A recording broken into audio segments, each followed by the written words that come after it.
অনুযায়ী শস্য, ফসল, মৎস্য ও পশুপালন খাতে গৃহীত সর্বোচ্চ 10,000 টাকা পর্যন্ত কৃষি ঋণ সুদসহ মওকুফ কর্মসূচি ইতিমধ্যে বাস্তবায়ন করা হয়েছে এবং এ বাবদ চলতি অর্থ বছরে 1,568 কোটি 96 লক্ষ টাকা বরাদ্দ প্রদান করা হয়েছে। কৃষির সার্বিক উন্নয়নের জন্য আমরা নিম্নলিখিত কার্যক্রম বাস্তবায়ন করছি।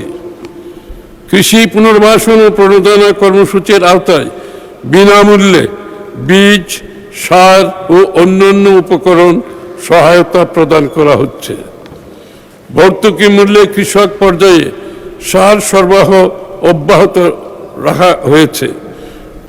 ভর্তুকির উপর নির্ভরশীলতা কমাতে সাশ্রয়ী উৎপাদন নিশ্চিতে কৃষিকে যান্ত্রিকীকরণ কর্মসূচি জোরদার করা হচ্ছে। আমাদের অনেক সময় শ্রমিকের অভাব থাকে, এই জন্য কৃষিকে আরও সামনের দিকে এগিয়ে নিয়ে যাওয়ার জন্য যান্ত্রিকীকরণ প্রয়োজনীয়তা দেখা দিয়েছে। কৃষি পণ্যের বহুমুখীকরণ কার্যক্রম জোরদার করা হয়েছে। পচনশীল পণ্যের জন্য কোল্ড স্টোরেজ ও কোল্ড চেইন ব্যবস্থা সম্প্রসারণ করা হচ্ছে। আমাদের অনেক পচনশীল খাদ্যশস্য নষ্ট হয়ে যায়, এই জন্য এই ব্যবস্থা নেওয়া হচ্ছে। মাননীয় স্পিকার, আম চাষিদের জন্য বরেন্দ্র অঞ্চলে বিশেষ হিমাগার স্থাপন করা হচ্ছে।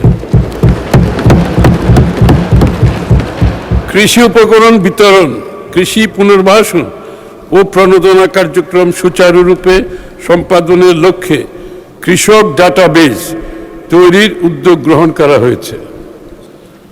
ডাটাবেজের মাধ্যমে সার্ভিস ডেলিভারিটা মাননীয় স্পিকার অনেক সহজ হবে।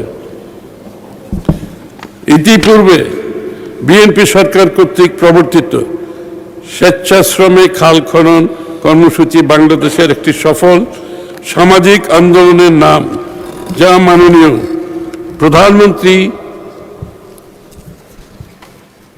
তারেক রহমান পুনরায় চালু করেছেন। এই কর্মসূচির আওতায় সংশ্লিষ্ট অন্যান্য মন্ত্রণালয়ের পাশাপাশি কৃষি মন্ত্রণালয়ও ব্যাপক উদ্যোগ গ্রহণ করেছে।